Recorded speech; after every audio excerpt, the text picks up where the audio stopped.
a sua Bíblia, Evangelho de Mateus, capítulo 4. Mateus, capítulo 4, nós vamos ler versos 1 a 11 e depois do verso 23.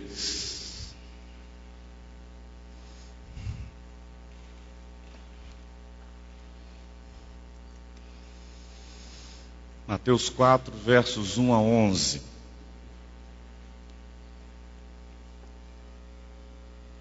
A seguir foi Jesus levado pelo Espírito ao deserto para ser tentado pelo diabo.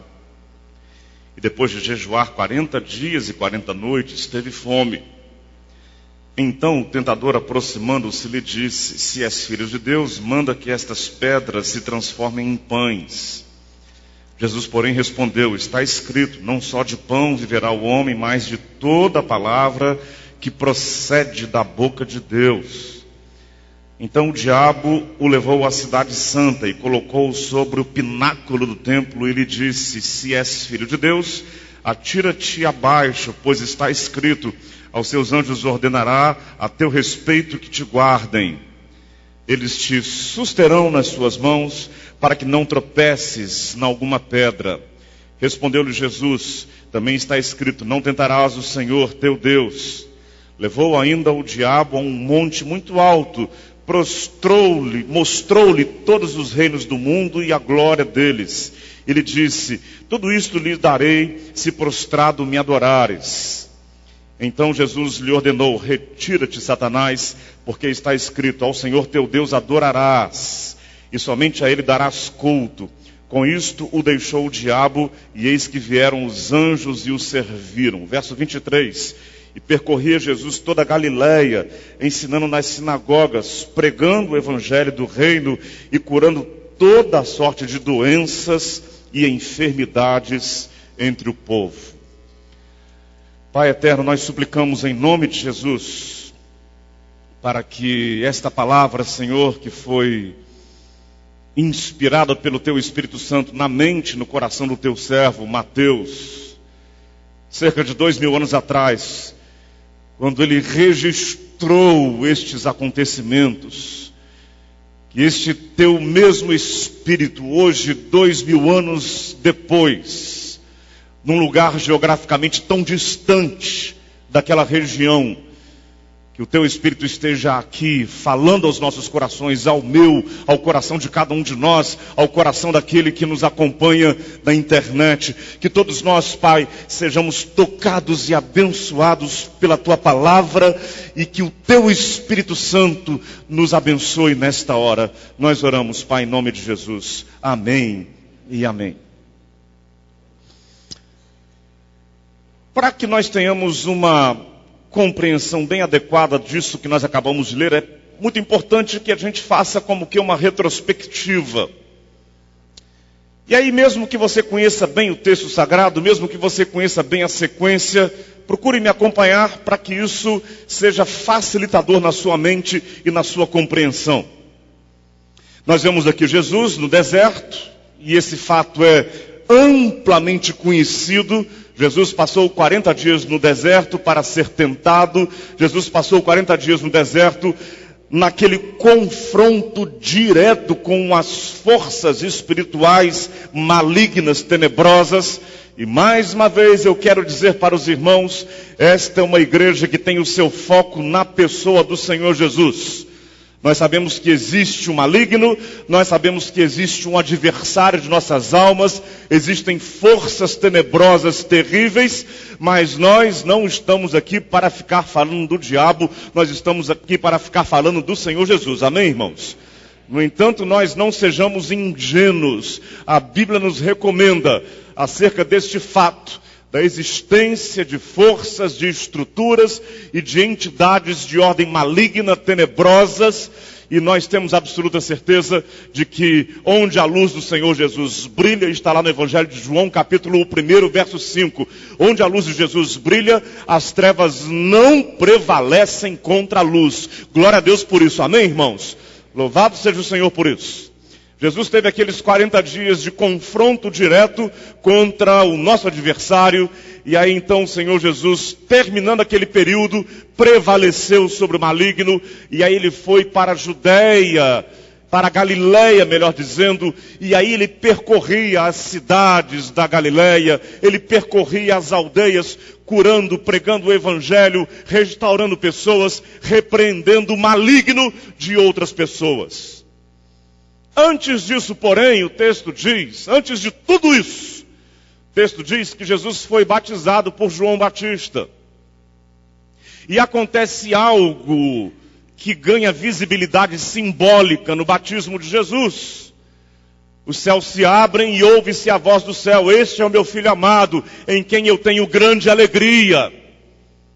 E mais, diz o texto que desce uma pomba sobre o Senhor Jesus, simbolizando a presença abundante, a presença farta, transbordante do Espírito Santo de Deus sobre o Senhor Jesus. Estavam ali presentes Deus Pai, Deus Filho, Deus Espírito Santo.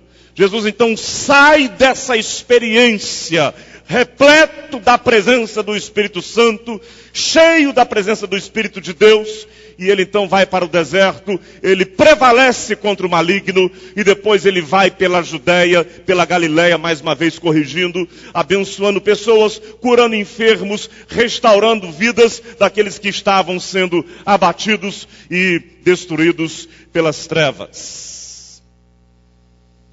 Pois bem, queridos, a primeira coisa que eu quero dizer que esse texto nos ensina e nos mostra é que Jesus, ele manifestava por onde quer que ele ia, por onde quer que ele andava, por todos os lugares por onde ele passava, ele manifestava esta presença abundante do Espírito de Deus na vida dele. Jesus lá em Caná da Galileia, ele fez o seu primeiro milagre.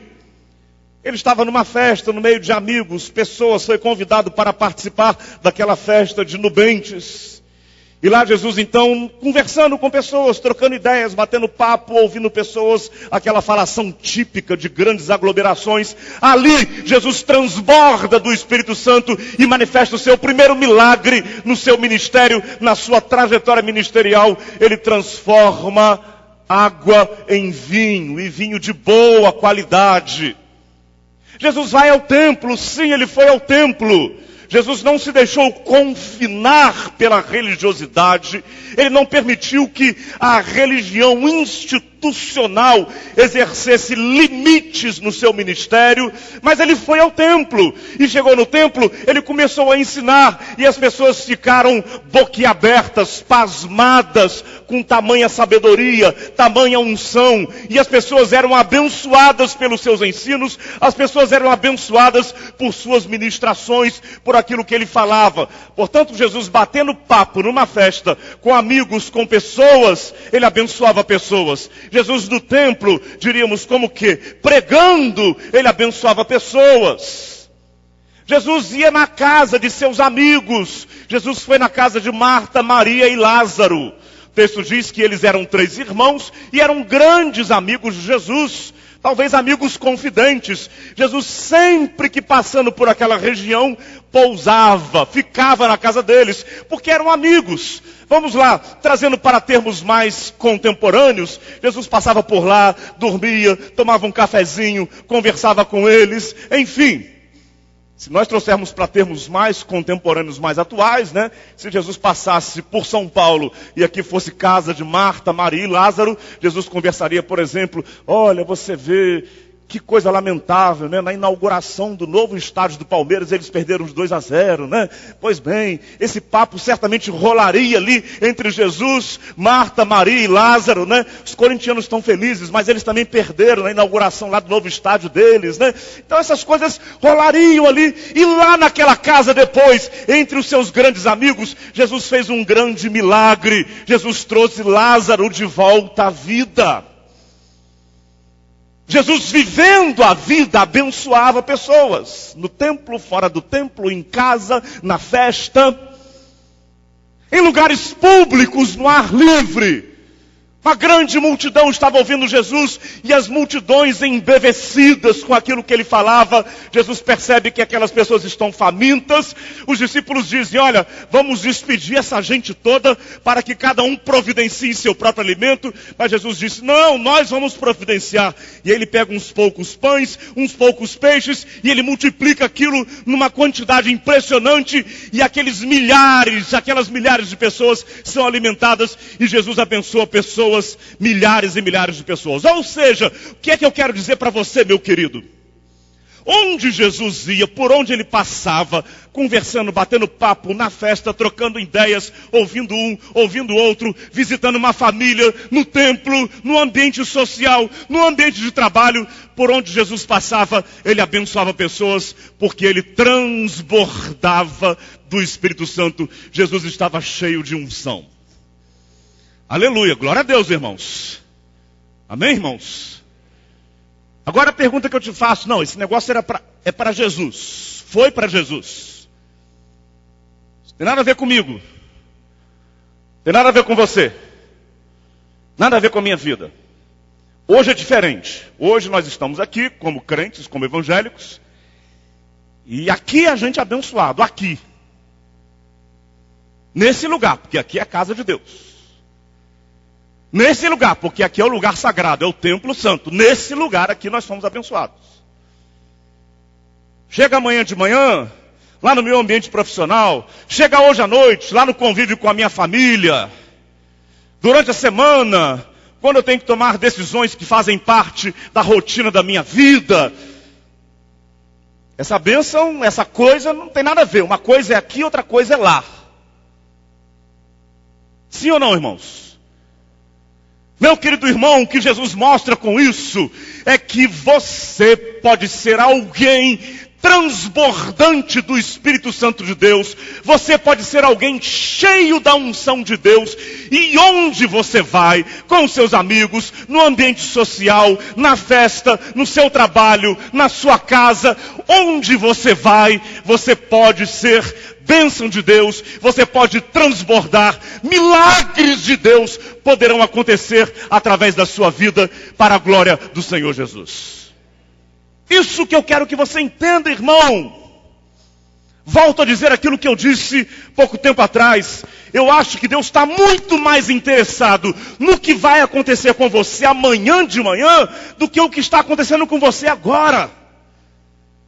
Deus quer que a sua vida amanhã de manhã, lá na sua casa, lá na sua rotina familiar, lá no seu ambiente de trabalho, lá no seu dia a dia, durante a semana, Deus quer que milagres de Deus, coisas do Espírito Santo, aconteçam na sua vida lá.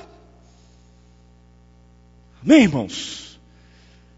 Esse é um grande erro que nós construímos ao longo de séculos. Nós confinamos o nosso conceito de espiritualidade ao ambiente sagrado. É na hora da oração, e eu volto a dizer, eu creio muito no imenso valor da oração fervorosa. Antes de sair daqui, antes de entrar aqui, eu passei ali no nosso jardim de oração, o Ministério de Intercessão estava lá, e como eu faço sempre, me coloquei de joelhos, as irmãs impuseram as mãos e oraram por mim, foi grande bênção para mim. Isso é bom demais. No final dessa mensagem hoje eu vou falar sobre isso. Mas eu quero dizer para você que entrou aqui com essa sensação: esse é um lugar sagrado. Sim, é um lugar dedicado a culto a Deus. Deus está presente aqui. Sim, Deus está presente aqui. Eu creio muito que o Espírito Santo de Deus está presente nesse lugar. Nós cremos nisso? Mas o grande desafio que Jesus nos mostra é que dali para fora, em quem você tocar, com quem você falar, com quem você conversar, coisas especiais de Deus acontecerão, se você estiver cheio do Espírito Santo, da presença de Deus. Amém, irmãos? Então Jesus nos mostra isso. Em segundo lugar, muito associado a essa primeira proposta, é que é sim, queridos, importante que nós tenhamos uma compreensão doutrinária correta sobre o Espírito Santo de Deus. Isso não é coisa desprezível, não. Importante que você saiba um mínimo necessário de definição, quem é o Espírito Santo. O Espírito Santo não é uma energia, não é uma força positiva, não são bons fluidos, não é uma coisa assim, poxa, estou sentindo aqui uma coisa boa, né? Às vezes até a gente ouve esse tipo de definição, ou de tentativa de definição. Aqueles que não conhecem, são indoutos na fé, pessoas têm dito isso, e eu quero dizer que até eu fico feliz. Gente, às vezes, que não conhece Jesus, não conhece a Bíblia, entra aqui nessa igreja, já ouvi isso. Puxa, eu senti aqui uns bons fluidos nesse lugar, né? Umas vibrações boas, uns negócios assim. Mas é importante que você saiba, preste atenção nisso, eu vou chegar já a um ponto muito importante. É importante que você saiba que o Espírito Santo é a terceira pessoa da Trindade. É uma pessoa. Isso não é tão fácil para a nossa compreensão, isso não é tão matemático, tão cartesiano, mas é a melhor definição a qual os homens chegaram na história do cristianismo, de Deus. Deus são três pessoas em um único Deus. E quais são as três pessoas? Nós conhecemos bem. Você pode dizer para mim? Deus Pai, Deus Filho e Deus Espírito Santo. Portanto, meu querido, saiba disso. Aquele que habita em você não é aí uma força, uma energia. Quem habita em você é a terceira pessoa da Trindade Santa, que é o Deus Espírito Santo. Amém. A gente tem que ter cuidado para que a gente não carregue demais em alguns hábitos, em alguns cacuetes evangélicos. Mas algumas coisas servem para nos auxiliar, né? O falar e o repetir ajuda para que algumas convicções sejam consolidadas e fortalecidas. Então eu acho que vale a pena a gente dizer, o Espírito Santo de Deus habita em mim. Você pode falar isso? Você quer falar isso? O Espírito Santo de Deus habita em mim. Você tem absoluta convicção disso, irmão? Diga glória a Deus. Glória a Deus. Então eu quero que você tenha essa compreensão correta. No entanto, irmão, preste atenção. Mais importante do que ter uma compreensão doutrinária correta sobre o Espírito Santo, é você experimentar a presença e o poder do Espírito Santo de Deus na sua vida. Porque há uma distinção entre compreensão doutrinária e experiência. Há uma distinção entre aprender a teologia, a doutrina, e ter um assentimento intelectual, uma espécie de catequese, ou seja, a gente exercita, a gente aprende, a gente memoriza, é assim, pronto. Isso é distinto da experiência.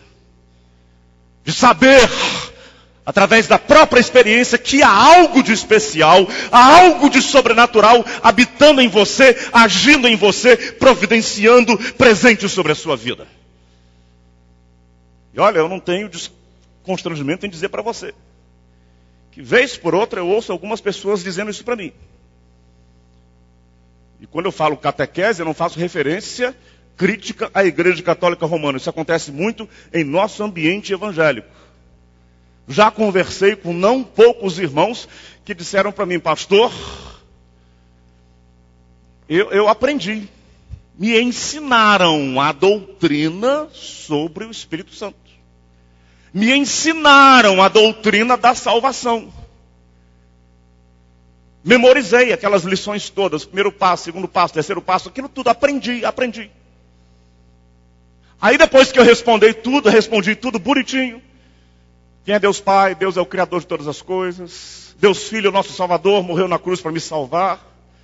Fui recebendo essas informações, fui arquivando tudo isso no meu HD, na minha memória. Quem é o Espírito Santo? É a terceira pessoa da Trindade, aprendi tudo isso. Pronto, respondeu tudo, está sabendo tudo bonitinho, bacaninha, direitinho. Agora sim, então você pode ser batizado. Entrei no batistério e fui batizado em nome do Pai, do Filho e do Espírito Santo. Pastor, eu tenho que confessar. Meu batismo não passou de um banho. Porque eu só aprendi aqui, ó, na cabeça. Agora eu estou experimentando o mover, a presença e o poder do Espírito Santo de Deus na minha vida. Eu digo, irmão, glória a Deus.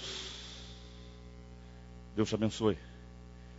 Que você experimente esse fluir do poder de Deus na sua vida. Irmão, preste atenção, eu não estou com isso negligenciando e reduzindo ou menosprezando o valor da compreensão doutrinária. Não e não mesmo. Mas eu quero incentivá-lo a que você experimente na sua vida este poder maravilhoso, esta presença sobrenatural do Espírito Santo de Deus. Eu experimento, não sou melhor do que você, tenho tantas falhas, provavelmente mais falhas do que você, então eu quero dizer, você pode experimentar o poder do Espírito Santo agindo com grande autoridade na sua vida, e eu te afirmo isso em nome do Senhor Jesus. Você pode ter experiências com o Espírito de Deus. Isso me faz lembrar, meus irmãos, essa coisa da compreensão teológica doutrinária e da experiência, que nem sempre caminham juntas. Nem sempre elas andam juntas. É possível que se tenha experiência e não se tenha compreensão doutrinária adequada. É possível que se tenha compreensão doutrinária adequada, mas não se tenha experiência. Isso me faz lembrar aquela experiência do cego que foi curado por Jesus no dia de sábado. Dia de sábado, dia de descanso, segundo a tradição religiosa dos dias de Jesus. E havia muita severidade com relação a isso. No sábado não se pode trabalhar. E aí compreendia-se a cura como um trabalho, um exercício fatigante. Não pode ter cura. Jesus curou o cego no sábado, e aí vieram os religiosos, os escribas, fariseus, saduceus.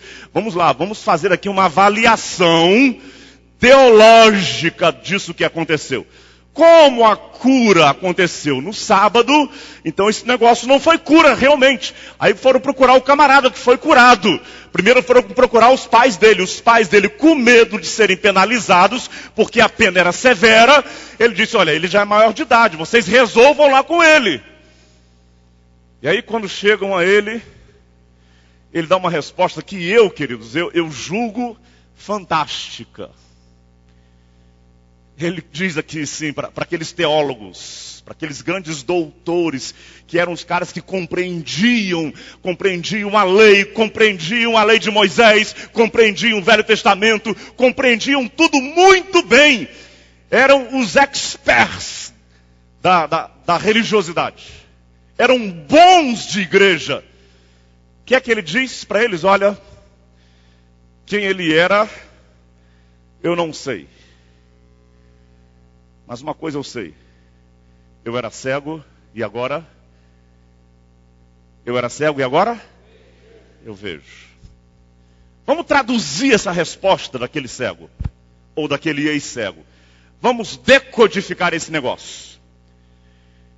Ele está dizendo o seguinte para eles, olhem bem para cá. Ele está dizendo o seguinte, olha, vocês são bons, são os doutores da lei. São os escribas, são os fariseus, são os saduceus, são os caras que entendem tudo de Deus. São os caras que sabem tudo da lei de Moisés. Sabem tudo dos profetas. Conhecem tudo da história do nosso povo. Mas eu quero dizer para vocês, eu não conheço quase nada. Conheço 1% do que vocês conhecem. Mas eu experimentei o poder. O poder dele transformou a minha vida. Eu era cego e agora eu vejo. Aleluia, glória a Deus, irmãos. É isso, irmãos. Lógico, nós queremos que você caminhe com as duas coisas juntas. Que você conheça, que você saiba definir a doutrina, quem é o Espírito Santo, é a terceira pessoa da Trindade. Que você saiba definir bem, a partir do momento em que Cristo verdadeiramente, e aí eu digo, irmão, verdadeiramente entra na sua vida, o Espírito de Deus passa a habitar em você, e nós cremos assim, que você tenha as formulações doutrinárias adequadas. Porém, mais do que isso, nós queremos que você seja inundado pela presença do Espírito Santo e que você possa dizer, eu tenho experimentado esse poder maravilhoso na minha vida. Glória a Deus, aleluia por isso. Nós estamos como igreja orando, insistentemente, para que isso seja verdade na sua vida. E é bacana quando a gente vê pessoas que transbordam de Deus. Eu quero citar aqui rapidamente um ponto que eu mencionei hoje de manhã. Jesus foi na casa de Lázaro, Marta e Maria, abençoou aquela casa, trouxe de volta a vida o morto. Jesus foi à festa de Caná, batendo papo, transbordou, fez cura. Melhor dizendo, fez um milagre, a água se transformar em vinho. Jesus ministrava a palavra e as pessoas ficavam abismadas com tamanha autoridade e sabedoria. Você pode sair por aí abençoando gente. Onde eu quero citar o que eu citei hoje de manhã? Você não tem que ser o chato. O crente chato. Você conhece algum crente chato? A gente ficou assim meio tímido, né? Pode dizer assim, irmão, sem constrangimento. Conheço, e como eu conheço. Tem uma penca de crente chato por aí, né? Pode falar, irmão, você conhece algum crente chato? Conhece? Conheço, isso. O que é o crente chato? É o cara que acha que para você dar bom testemunho, para você falar de Jesus, você tem que ficar falando de inferno o tempo todo para ele. Você tem que ficar falando o tempo todo que isso, aquilo, outro, igreja, céu, inferno e tal. As pessoas não aguentam mais, o sujeito se torna inadequado. Só tem um tema, a conversa só tem um assunto na pauta. O sujeito não sabe conversar sobre outras coisas, não varia. E aí fica chato. Eu citei hoje de manhã que eu conheci um camarada muito chato. Eu tenho que reconhecer isso, gente. Muito crente, tenho que reconhecer, ele era muito sincero na fé dele. Muito crente, mas muito chato. Então é um sujeito crente e muito chato. Porque achava que ser bom crente é só falar das coisas da fé. Só, e mais nada. E o que era pior, né? Um mau hálito terrível. Então eu tinha vontade de falar para ele, irmão, deixa de ser chato e vai escovar os dentes, em nome de Jesus. Que está complicado. Não quero dizer que você tenha que ser aquele cara que fica o tempo todo dizendo que você vai para o inferno, vai para o... Não é isso não, irmão. Mas quando a gente transborda da presença de Deus, isso é muito bacana. Outro dia eu fui na PUC. Aí fui lá fazer o pagamento. E aí estava um garotão lá, todo aquele jeitão de garotão universitário, trabalhando. Porque tem alunos que são funcionários, que trabalham para a universidade, isso abate na mensalidade ou alguma coisa assim, ou da bolsa. E eu percebi, eu estava na fila e ele atendia um garotão, sim, 20 e poucos anos. Cabelo assim, não igual ao meu, que ele seria careca, mas um cabelo todo amalucado na moda, né? E aí ele terminava de atender um e falava, no meio daquele ambiente universitário, acadêmico, tal, roupa toda transada. Atendia um, Deus te abençoe. Atendia outro, Deus te abençoe. Atendia outro, Deus te abençoe. Eu percebi, tem coisa diferente nesse cara. Mas não era chato, não era sujeito inconveniente. Um sorriso, atendendo bem, Deus te abençoe, Deus te abençoe. Na universidade. Como chegou na minha vez, irmãos, o pastorzão aqui não resistiu, né? Escuta aí, amigo, você faz parte de alguma igreja evangélica? Ele respondeu para mim, a paz do Senhor, irmão. Deus te abençoe. Achei muito bacana aquilo. Era tão muito simpático, todo, mas ele transpirava aquilo que enchia o seu coração, aquilo que enche a sua vida. Espírito Santo de Deus abundante na vida dele. Que você saia daqui, irmão, abençoando gente. Seja na festa, no bate-papo com um montão de gente. Seja no restaurante, na lanchonete com seus amigos. Seja lá no seu ambiente universitário. Que as pessoas vejam. Tem alguma coisa diferente nesse camarada. Tem alguma energia boa nessa jovem. Tem algum bom fluido na vida dela. E aí em algum momento você vai achar uma oportunidade para dizer, olha, sabe qual é o bom fluido que tem na minha vida? É o Espírito de Deus que habita em mim. Amém? Maravilha. Terceiro e último lugar. A gente está falando aqui de ser cheio do Espírito. A gente está falando aqui de transbordar do Espírito. Tem sido esse o tema durante todo o mês, de manhã e de noite. Pastor, como que eu faço esse troço acontecer na minha vida? Paulo, como eu dou jeito para isso acontecer? Eu vou te dizer apenas uma coisa, irmão. Vou te dizer apenas uma coisa. Não tem uma fórmula, não tem um abracadabra, não tem nada disso. Vou te dizer uma coisa. Providencie tempo. Vou repetir. Providencie tempo no seu dia a dia. Para você investir. Para estar na presença do Espírito Santo de Deus. Dá um jeito. Arruma tempo para isso. Nossa dinâmica de vida do século 21, da pós-modernidade, ela nos sufoca, ela nos absorve. Nós temos esse instrumento que carregamos aqui que nos escraviza, hora para isso, minuto para aquilo outro. Mas, meu querido, no meio dessa pauleira enlouquecedora, arranje tempo. Porque eu te asseguro, na medida em que você arrumar tempo, na medida em que você faz essa reengenharia no seu dia a dia, eu vou arrumar tempo para investir minutos, se possível, horas preciosas. Você vai experimentar um derramar do Espírito de Deus sobre a sua vida. Eu te asseguro, em nome de Jesus. E eu tenho dado para vocês aqui, ao longo desses 9 anos, N exemplos de gente que investiu tempo, gente que arrumou tempo para estar na presença de Deus e vieram frutos. Também não acho que isso seja matemático, faz aqui que o resultado vem aqui, faz assim que o... Não acho que seja assim, mas vem frutos. Já citei para você exemplos muito fartos e variados.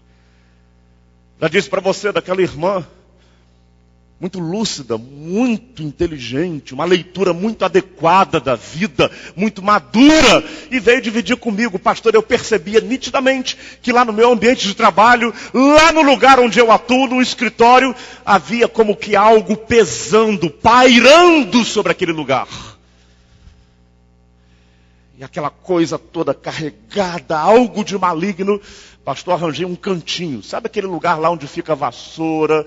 Aquele lugar lá onde fica o balde? Onde ficam os produtos de limpeza? Todo dia aquele lugar lá. Na hora do almoço, eu percebi que ninguém entrava naquele lugar. Eu almoçava mais rápido, corria para lá e gastava todos os dias, no mínimo 20 minutos de joelho. Senhor, abençoa esse lugar. Senhor, tem misericórdia. Senhor, visita esse lugar. E pastor, aquela nuvem sombria se foi, porque eu comecei a invocar a presença do Senhor Jesus naquele lugar.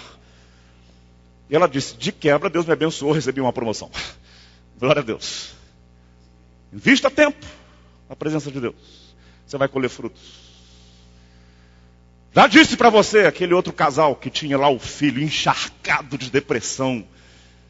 Aquela coisa horrível que havia tomado conta dele, que nitidamente no caso dele era algo de ordem sobrenatural, maligna. E aqueles 2 pais assumiram comigo o compromisso. Todos os dias, nós vamos ficar de joelhos, vamos segurar na mão um do outro e vamos chorar. Vamos encher o chão do nosso quarto de lágrimas na presença de Deus. Vamos pedir para que o Espírito de Deus inunde o nosso coração do nosso filho. Tempos depois, o garoto que estava prestes ao suicídio estava se casando, estava trabalhando, recebeu uma promoção, foi batizado, é membro de igreja, tem filhos, está todo feliz e abençoado hoje. Invista tempo na presença e diga: Espírito Santo de Deus, eu quero ouvir a tua voz, eu quero estar cheio do Senhor. Eu te asseguro que se você fizer isso, você vai experimentar frutos muito abençoadores. E aí eu também posso te afirmar, eu tenho absoluta convicção que todos nós que estamos aqui temos algum motivo muito forte pelo qual nós devemos orar. Só mais um exemplo, que alguns já me ouviram. Tinha a esposa de um oficial do exército lá em Resende. Ela se converteu, os 2 filhos também, um casalzinho, os 2 foram batizados juntamente com ela. E aí eu estou vendo aquela irmã no fogo todo na igreja, né? De manhã, de noite, quarta-feira, reunião disso, daquilo, outro e tal. Um dia ela veio conversar comigo: pastor, eu quero dizer o seguinte, eu percebo que o maligno está obstruindo o coração do meu marido, o diabo está perturbando a minha casa. Minha irmã, fale mais disso. Ah, pastor, todo dia eu chego em casa, na hora que meu marido chega para almoçar, eu coloco lá a música de louvor do Diante do Trono no último volume, porque aquele negócio vai entrar no coração dele. Ele vai dormir, antes dele dormir, eu imponho as mãos sobre ele e começo a orar: Senhor Deus, eu repreendo. Eu disse: irmã, vamos refletir aqui. Não tem a ver com o maligno. Seja sábia. Todos os dias, quando o seu marido sair de casa, fique de joelhos e clame ao Espírito de Deus para que ele enche o coração do seu esposo. Venha menos à igreja, dê mais tempo ao seu marido.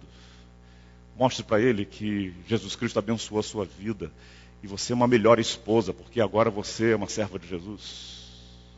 Porque tem isso, irmãos. Tem gente que se torna crente e fica pior.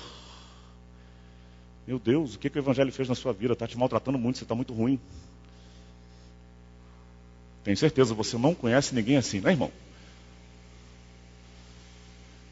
E ela fez isso, e todos os dias começou a clamar: Senhor, e começou a investir tempo. Senhor, visita o meu marido. 6 meses depois eu estava batizando o homem duro de coração, em nome do Pai, do Filho e do Espírito Santo, porque ele se converteu ao Senhor Jesus. Invista tempo, seja qual for o seu motivo, na presença do Espírito de Deus. E você vai experimentar frutos desse investimento. Amém? Vamos orar, irmãos? Feche os seus olhos, vamos falar com Deus.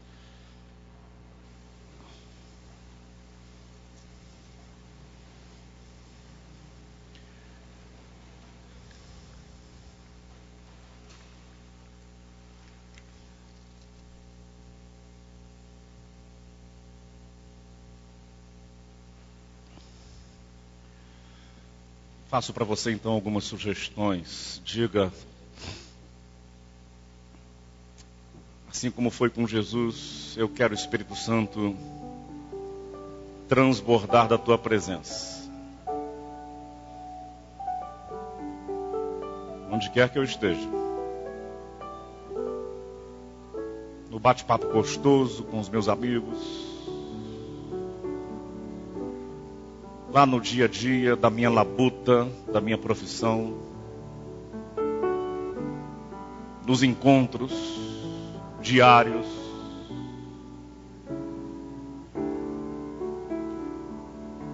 Eu quero transbordar do teu Espírito Santo. Peça isso ao Senhor agora, irmão. Se você fizer isso, Deus vai transformar muita água em vinho bom na sua vida. Muita coisa amarga vai se tornar saborosa. Muito pão, muito peixe vai se multiplicar na sua vida.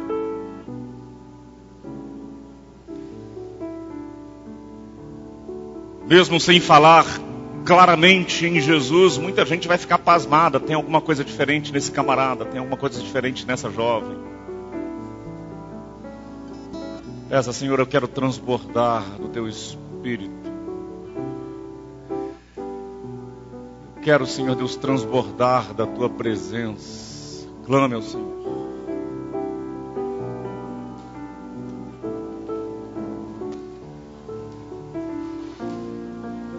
Pai eterno, nós estamos sentindo a presença do teu Espírito Santo aqui entre nós neste lugar. Podemos afirmar que o Senhor está aqui.